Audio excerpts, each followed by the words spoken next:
The phone buzzed once. Then silence. Again. Then gone. Anna sat frozen at her kitchen table, eyes locked on the screen. I can't do this anymore. Goodbye. No name. Just those words. Her hands trembled.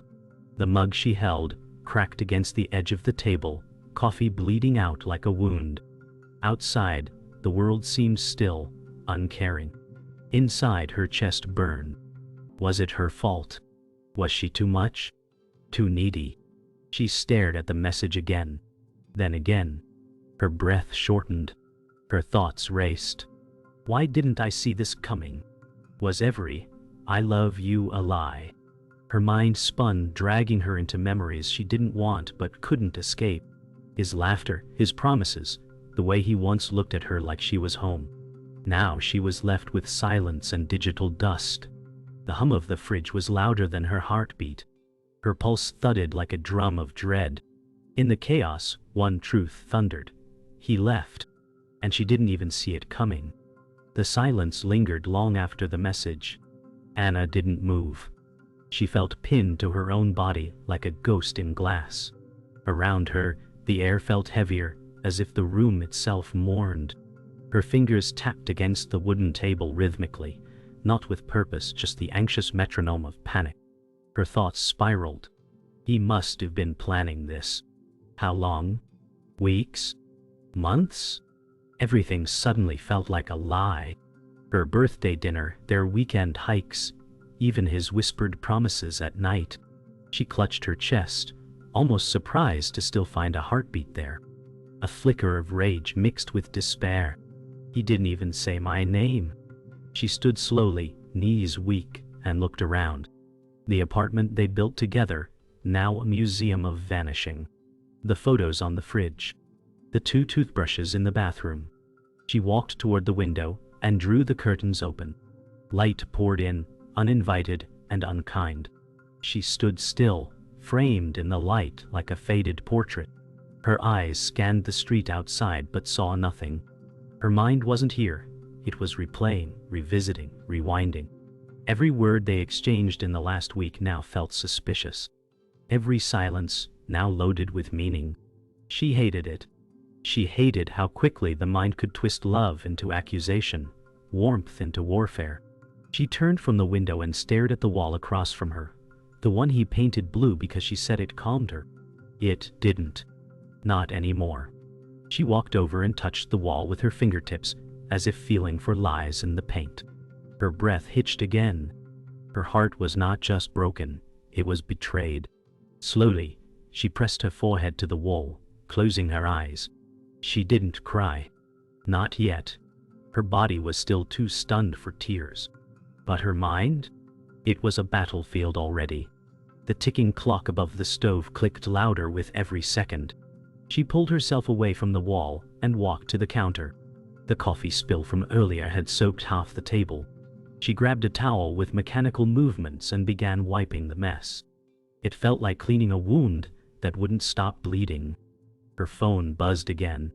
Her body jolted. A flicker of hope, maybe he changed his mind. She snatched it. Damn, I'll. Her shoulders dropped. The towel fell to the floor. She suddenly realized she hadn't eaten since yesterday. Her stomach growled, ignored. She wandered toward the hallway mirror. The woman staring back was unfamiliar. Hair wild, lips pale, eyes hollow. She reached up and touched the reflection gently, as if checking if it was real, then whispered to herself, "You're still here." Not him. Not them. Just her. She turned away from the mirror and walked into the bedroom, bare feet soft on the wooden floor. The bed was unmade, one pillow clearly untouched. She sat down on her side, the side she always slept on, and looked at the empty space beside her. The silence was deafening. No rustle of sheets. No arm wrapping around her in the early hours. She reached for the pillow he always used and pulled it into her chest. It still smelled like him. That was the final blow. Her breath cracked. She tried to hold it back, but it came like a wave. Not dramatic. Not cinematic. Just broken sobs in a quiet room. No music. No audience. Just her and grief, tangled in cotton sheets and memory. And in that moment, the truth echoed louder than ever. He was gone. And she had to find a way to live with that. The hours passed, but Anna hadn't moved from the bed. Grief didn't just sit in her chest. It curled into her muscles, her spine, her breath. She stared blankly at the ceiling fan spinning above her, its gentle whirl mocking the stillness inside her. The room was familiar, yet now it felt hollow, like it had forgotten how to hold her. Every item was soaked in memory. The shirt he left on the chair. The book she never finished because he read it aloud instead. She blinked slowly, the weight behind her eyes unbearable. Then, from somewhere deep, a thought surfaced. Who am I without him? It was a question not born of romantic loss alone, but of identity. She had built so much of herself around Wu. Now she was left with only me, and it terrified her. The loneliness was loud, the silence violent. She reached for the edge of the sheet and wrapped it around herself, not for warmth but for protection. Later that day, Anna sat cross-legged on the floor beside the bed, surrounded by fragments, literal and emotional. Photo albums, notes, postcards from trips. She spread them out like a puzzle, unsure if she was trying to remember or forget. Her fingers paused over a picture of them at the coast, her laughing in the wind, his arms wrapped tight around her waist. She studied her own face. That smile looked like someone else's now. Someone untouched by endings. Her thumb brushed across the photo, and for a moment she let herself feel the warmth of that day. But it faded quickly, replaced by the sharp sting of absence. "Memories don't love you back," she whispered. Her voice cracked. Still, she couldn't look away. The pieces on the floor weren't just memories. They were proof that something real once lived here, even if it was now dead. Anna pulled herself up and wandered into the kitchen, her steps uncertain, her body drained. The space still bore traces of their life together, his favorite coffee blend on the counter, a list stuck to the fridge in his handwriting. She reached for the coffee tin, opened it, and inhaled deeply. The scent brought her to her knees. It wasn't about coffee. It was about continuity, about routine, about the mornings they shared. Tears welled up again, but this time she didn't fight them. She let them fall, let them cleanse. She poured water into the kettle, each motion deliberate. Maybe small routines were all she had left. Maybe they were enough. She stood there, waiting for the water to boil, holding the edge of the counter to steady herself. In that moment, she wasn't thinking about the next hour or day, just this one breath. Then, the next. She carried the mug back to the living room and sat in her usual spot by the window. The cup trembled slightly in her hands, not from cold, but from the storm still trapped inside her. Outside, the world moved on. Joggers, kids on bikes, a dog chasing leaves. Normalcy, indifferent to heartbreak. She envied their ignorance.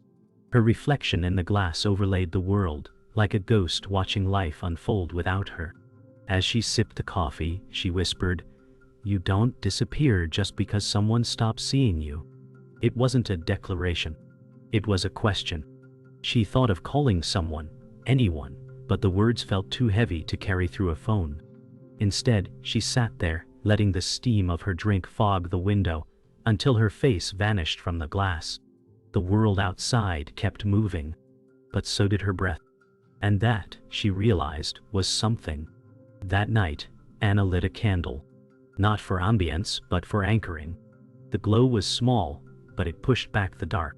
She sat on the rug and opened a journal she hadn't touched in months. Her pen hovered, uncertain. Then she began, "I don't know who I am without you, but I'm going to find out." The words bled onto the page like confession and commitment. She kept writing. Not poetry, not answers, just pain in ink form. The room stayed silent, except for the scratch of pen on paper and the soft crackle of the candle. It wasn't healing, not yet. But it was something. A start. Her mind, usually a chaotic swarm, began to slow. Not silence but softness. She closed the journal and stared at the flame. For the first time in days, she didn't feel like she was drowning, just floating. And that was enough. For now.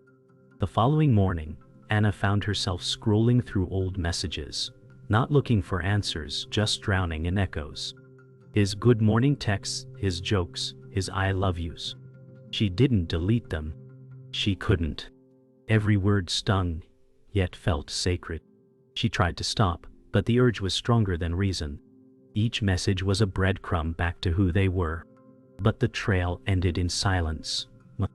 She imagined him waking up somewhere else, perhaps smiling at someone new. Her stomach twisted. Was she so easily replaced? The thought pierced her, deep and cold. She dropped the phone on the bed and clutched her head, her breathing sharp and erratic. The overthinking had returned, louder this time. No peace. No rest. Just endless mental loops dragging her back into the pit. She screamed, not loud, not for anyone else. Just a broken sound caught in a throat that had swallowed too much silence. Later, she wandered outside for the first time in days. The streets felt foreign, like a world that moved on without her. She kept her eyes down, arms wrapped around herself, bracing against more than just the cold. At a crosswalk, a couple held hands, laughing. She looked away. Not because of jealousy, but because it reminded her of what she couldn't unsee anymore, the illusion. She found a bench in the park and sat, unmoving. The breeze nudged her hair across her face, but she didn't fix it. Her mind raced with 1,000 imagined conversations. What she'd say if he returned, if he apologized, if he blamed her. Each scenario more painful than the last.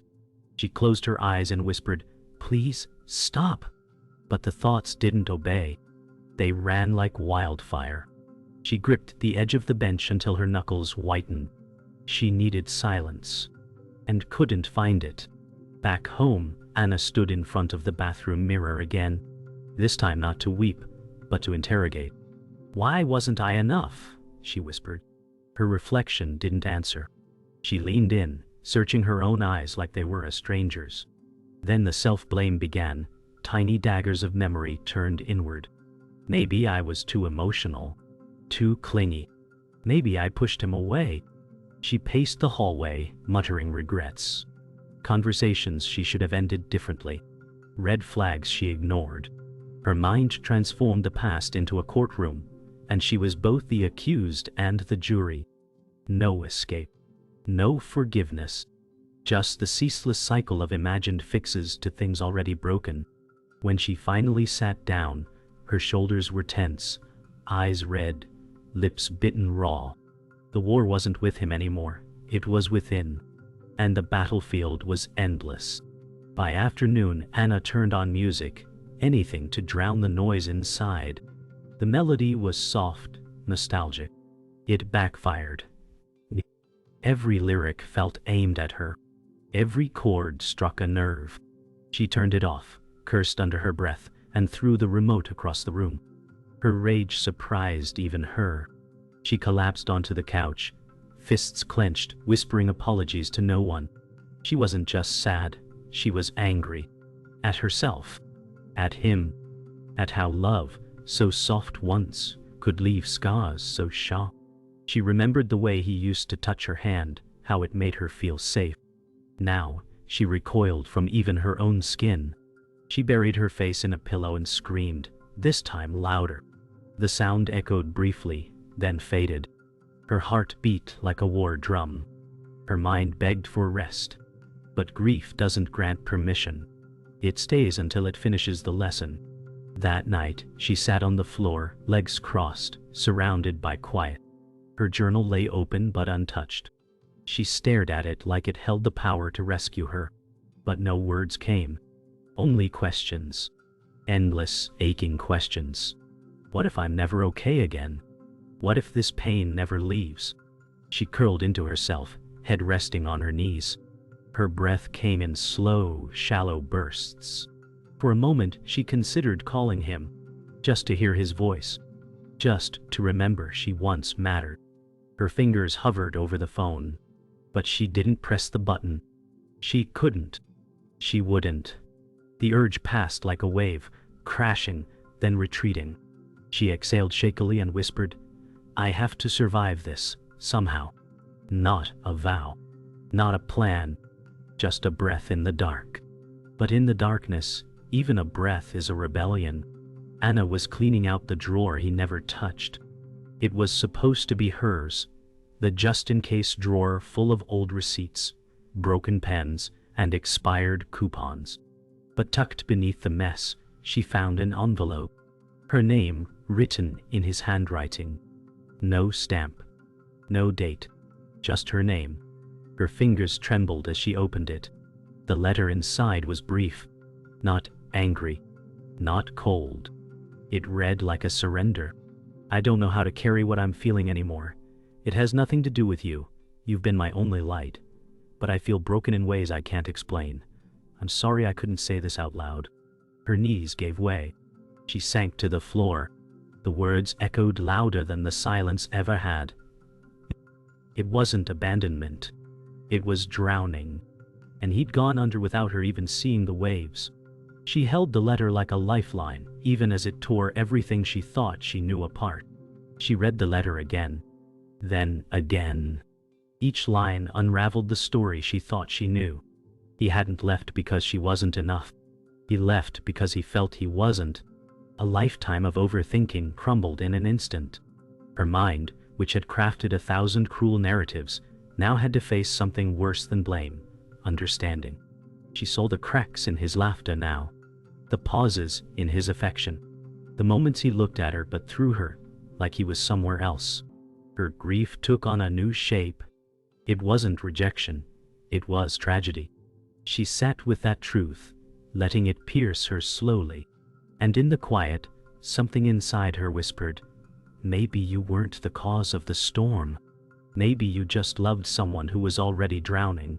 She didn't know if that made it hurt less, but it made it make sense. That night, she sat in the quiet of her room with the letter in front of her. Candlelight flickered. Shadows danced across the walls like ghosts. She whispered into the silence, "You should told me." Not in anger. In ache. She imagined what it must have been like for him, to love someone while carrying a storm he couldn't explain. The thought made her chest tighten. This wasn't just about her anymore. It was about both of them, trapped in different prisons. She picked up her journal again. This time the words came, "You were hurting, and I didn't see. That doesn't make me a villain. But it does make me human." She let the ink bleed freely across the page. Not to fix anything. Just to release. Her overthinking finally softened, not because she had all the answers, but because the question itself had changed. The next morning, Anna stood at the mirror, but this time, she didn't search for guilt. She simply looked. Her reflection stared back with quieter eyes. Not healed, but no longer shattered. She ran her fingers through her hair, pulled it back, and took a deep breath. For the first time in days, she dressed with care. Not for him, not for anyone. Just to feel like herself again. There was no soundtrack, no cinematic cue. Just soft movements, quiet decisions. She opened the window, letting the wind brush her face. The world hadn't changed, but her perception had. She no longer needed to rewrite the past to find peace. She just had to stop fighting it. "You left," she whispered. "And I lived." It wasn't triumph. It was truth. And that truth settled inside her, not as fire, but as air.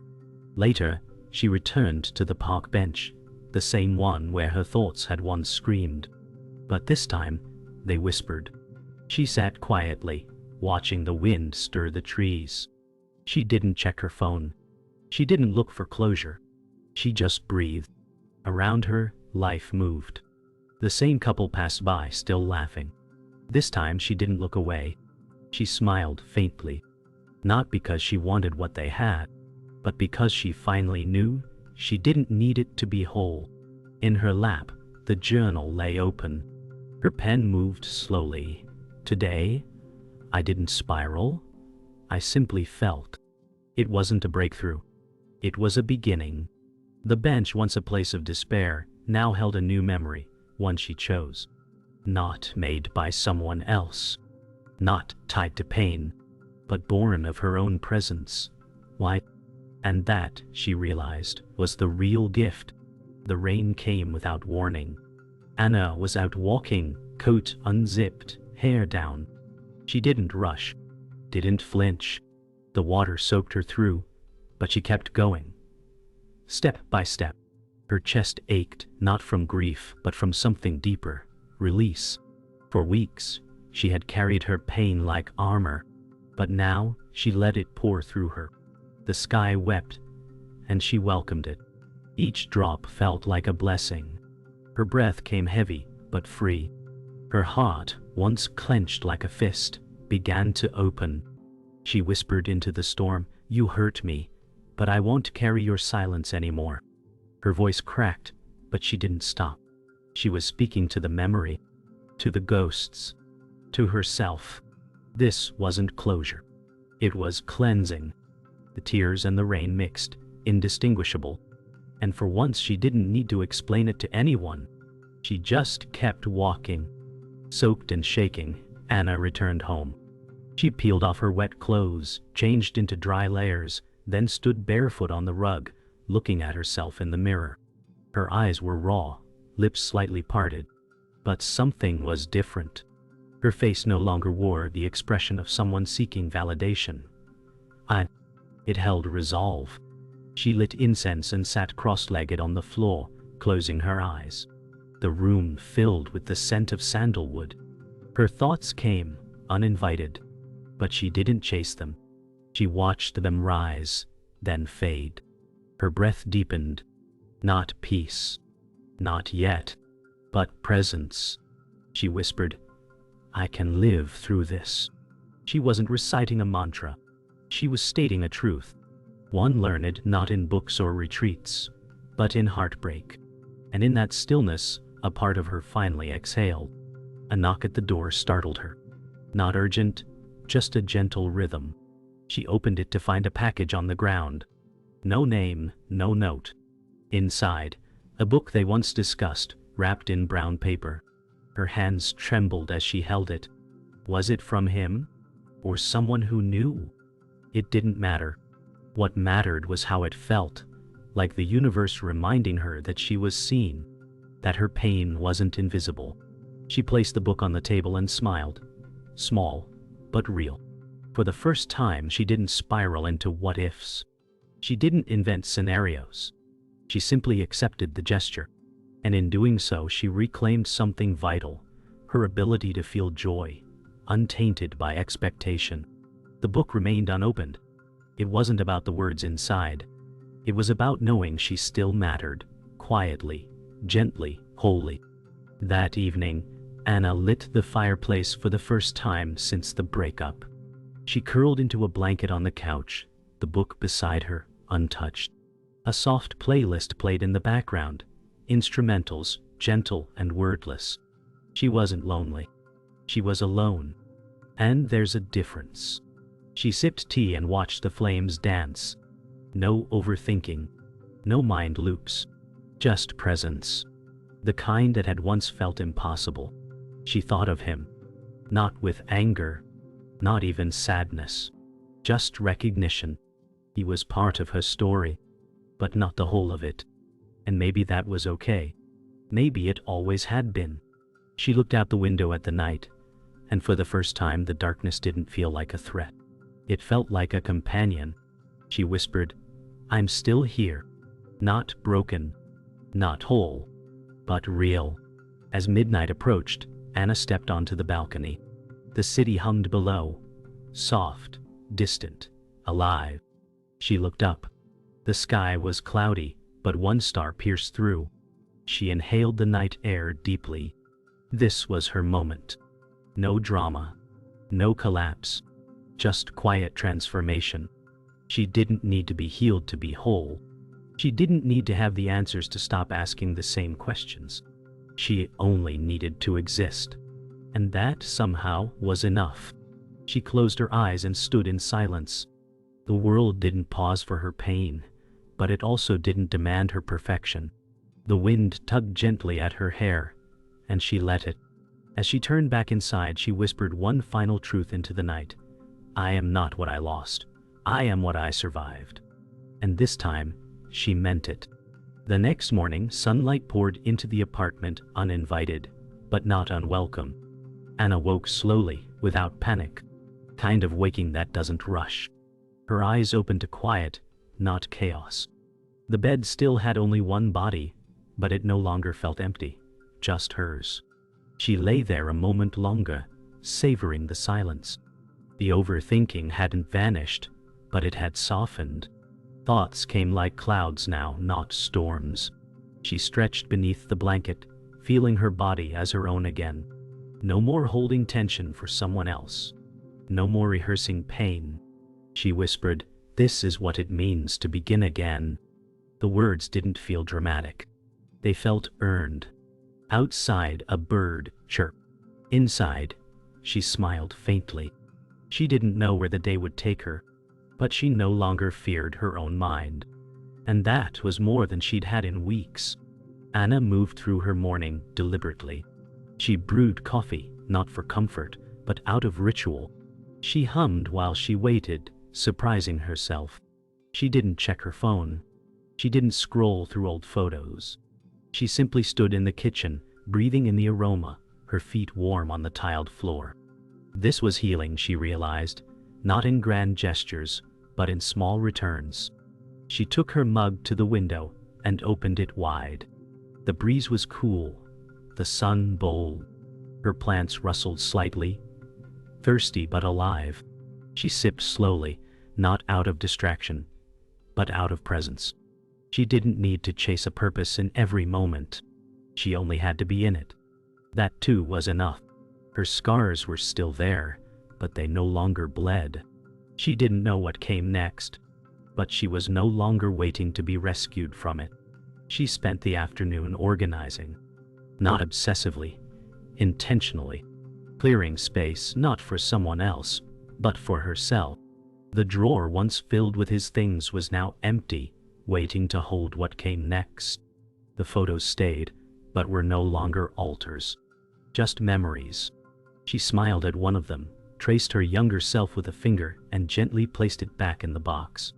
Not discarded, just stored. She wasn't erasing him. She was reclaiming space. The silence of the room no longer echoed. It breathed. She lit a new candle and placed it on the table. Lavender. Soft. Centering. Diwa Ainpolma.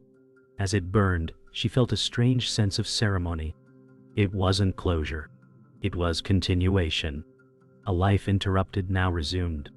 Not with answers, but with permission. As dusk settled, Anna stepped outside barefoot onto the grass behind her building. The earth was cool. She closed her eyes and tilted her head toward the sky. No more noise. No inner arguments. Just breath. She whispered, "I don't have to have it all figured out." And for the first time the words didn't sting, they soothed. She opened her eyes and looked around, trees swaying, kids laughing in the distance, the smell of summer still lingering. Life continued, not in spite of pain, but alongside it. She walked slowly across the grass, not with destination, but with awareness. Her past still lived in her bones, but no longer in her grip. She wasn't cured, but she was connected. To now. To this. To herself. And that was something worth returning to. That night, Anna sat beneath a dim light with her journal. This time, she didn't write about pain. She wrote about what was still possible. A list of names. Maybe I'll travel. Maybe I'll paint again. Maybe I'll fall in love, differently, or maybe not at all. The page filled slowly, not with goals, but with grace. It wasn't about doing. It was about allowing.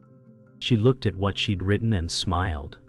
Not because it was perfect, but because it was hers. She placed the journal on the table, turned off the light, and climbed into bed. The sheets felt familiar, not haunted. She pulled them around her, nestled into the dark, and whispered, "I'm proud of you." No one heard it. No one needed to. It wasn't for them. It was for the girl who survived her own mind and came back whole. The days passed, and with them, a quiet rhythm returned. Anna now woke not to dread, but to daylight. She laughed again, sometimes unexpectedly, sometimes softly. The ache remained, like a bruise you forget until touched. But she no longer feared it. She walked more, spoke less, chose peace over performance. And when overthinking came knocking, she didn't fight it. She acknowledged it, sat with it, then let it leave. Healing wasn't linear, she'd learned. It came in spirals, in echoes, in small rebellions. She watered her plants, took long showers, let her hair dry in the sun. She wasn't trying to be anyone. She was just being. And that was the revolution. Grief had shaped her, but it didn't own her anymore. She whispered, "I didn't lose myself. I met myself in the wreckage." And for the first time, she meant it with every part of her. One afternoon, she passed the cafe where they used to go. She paused outside. Her reflection stared back from the glass, different now. Not broken, not hardened, just real. She didn't go in. She didn't need to. Instead, she sat on a nearby bench and watched strangers talk, smile, exist. There was beauty in their mundanity. She didn't crave escape anymore. She craved depth, stillness, something truer. She took out her journal and wrote one line. "I am not what happened to me. I am what I choose to become." The sentence sat like an anchor on the page, not as a weapon against the past, but as an invitation to the future. A soft breeze stirred her hair. She let it move her, not away, but forward. That evening, she stood at her window again, city lights blinking like distant stars. But her gaze was inward now. She wasn't looking for him anymore, or for answers. She was simply bearing witness to her own becoming. She rested her palm against the glass, cool and steady. Her breath fogged a small circle, and she drew a tiny heart with her finger, childish perhaps, but honest.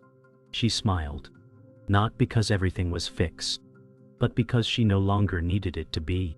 Some wounds don't close neatly. Some love stories don't return, but some souls rise anyway. She turned off the light. Her reflection vanished into the dark, but her presence remained.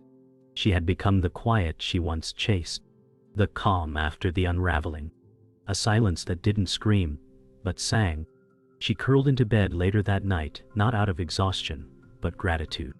The darkness wrapped around her like an old friend, no longer something to outrun.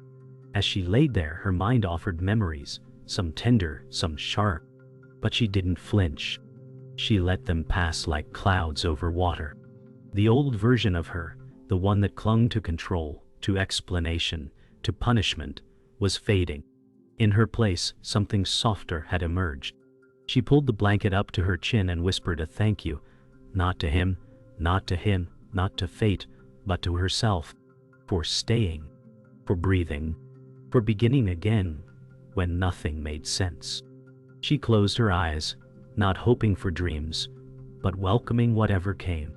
This was the night she didn't resist her own presence, and in that stillness, she finally rested. Some stories don't end with fireworks. They end in silence, in a heartbeat finally steady, in a breath no longer chased. Anna didn't wake the next day transformed. She woke aware, aware that pain had not ruined her, and love had not left her empty.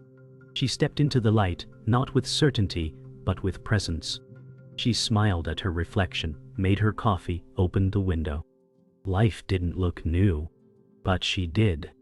As she walked into the world, there was no soundtrack, no dramatic swell, just a single quiet truth that rose from within and echoed forward.